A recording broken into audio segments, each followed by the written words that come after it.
कांग्रेस अनुसूचित जाति विभाग के राष्ट्रीय संयोजक गोपाल डेनवाल आज नीमच दौरे पर आए। उन्होंने भारत पैलेस पर पत्रकारों से मुलाकात की। गोपाल डेनवाल ने बताया कि उनकी यात्रा का उद्देश्य अनुसूचित जाति वर्ग और समाज के लोगों से मिलजुल कर उनकी समस्याओं को जानना और उसका समाधान करना है। उन्होंने ये भी कहा कि राजस्थान के कोटा, उदयपुर, जोधपुर संभाग में अलग अलग राजनीतिक दलों की सरकार में आरक्षण के प्रतिशत में गिरावट हुई है। दलित और वंचितों को बाबा भीमराव अम्बेडकर ने मुख्य रूप से वोट और आरक्षण के अधिकार दिए, उस पर भी चोट की जा रही है।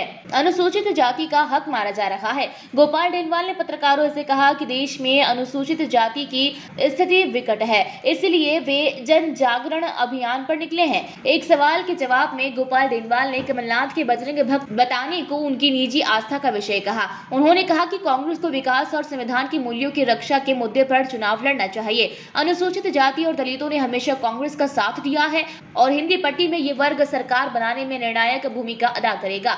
नीमच आगमन पर कांग्रेस अनुसूचित जाति जनजाति विभाग के जिला अध्यक्ष महेश बरवाल और दलित नेता प्रभु चंदेल ने राष्ट्रीय संयोजक गोपाल डेनवाल का आत्मीय स्वागत किया। इस अवसर पर पीरूलाल परिहार, अमर सिंह जयंत, मनोहर अंब, बलवंत यादव, कन्हैयालाल मेघवाल, नागेश्वर जावरिया, किशन जेनवाल, रामलाल मेघवाल और बड़ी संख्या में अनुसूचित जाति वर्ग के प्रतिनिधि और दलित नेता मौजूद रहे। मेरा पूरे देश में जन जागरण अभियान चल रहा है और जन जागरण अभियान के तहत पूरे अनुसूचित जाति वर्ग के लोगों को जोड़ना और संगठित करने के मेरा अभियान के तहत आया। किस तरह से लोगों से मिल रहे हैं, लोगों के क्या सुझाव सामने आ रहे हैं? लोगों के सुझाव अच्छे आ रहे हैं। कई स्थानीय स्तर की, राष्ट्रीय स्तर की, प्रदेश स्तर की समस्याएं हैं। उन समस्याओं को हम एकत्रित कर रहे हैं और उन समस्याओं को लेकर के शीघ्र ही दिल्ली के अंदर हम एक मीटिंग कॉल करेंगे और उसमें चिंतन मंथन करेंगे। अभी आपने राजस्थान में आरक्षण को लेकर बात बताई, क्या मुद्दा है, क्या इशू है? ऐसा है कि राजस्थान प्रदेश में 16% वैधानिक आरक्षण को गलत तरीके से समाप्त कर दिया गया। जो नोटिफिकेशन के माध्यम से किया वो गलत किया है। इसके लिए उदयपुर डिवीजन में 11% समाप्त कर दिया, उसको बढ़ा करके अभी जोधपुर डिवीजन के 45 तक खत्म कर दिए 11%। और कोटा डिवीजन में शहरी क्षेत्र में 8% आरक्षण समाप्त कर दिया, जबकि कर नहीं सकते। कौन जिम्मेदार है? कोई भी सरकार, चाहे बीजेपी की हो या कांग्रेस की सरकार, जो बीजेपी ने भी खत्म किया और कांग्रेस ने खत्म किया। फिलहाल आपकी सरकार है, गहलोत जी मुख्यमंत्री है, क्या कहेंगे?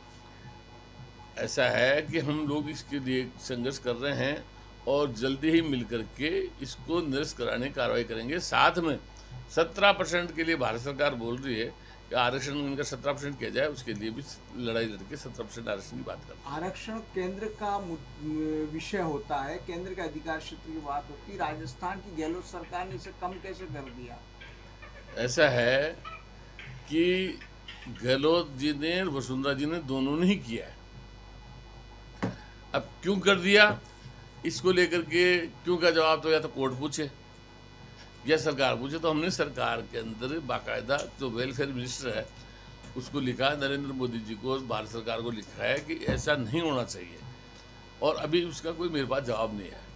हिंदी पट्टी में एससी के वोट सरकार बनने में क्या भूमिका निभाएंगे, कितनी बड़ी भूमिका रहेगी? कांग्रेस का वोट बैंक एससी है भाई, कांग्रेस के पास सामान क्या है? हमारे एससी के ये एक पंडित होता है, सारे 35,000 एससी के होते हैं, वो नेतागिरी करता होता है। वोट बैंक की एससी है और वोट देती है कांग्रेस को वोट, और इसीलिए कांग्रेस सरकार बनती है। कांग्रेस भी ये उनकी व्यक्तिगत उनकी आस्था है।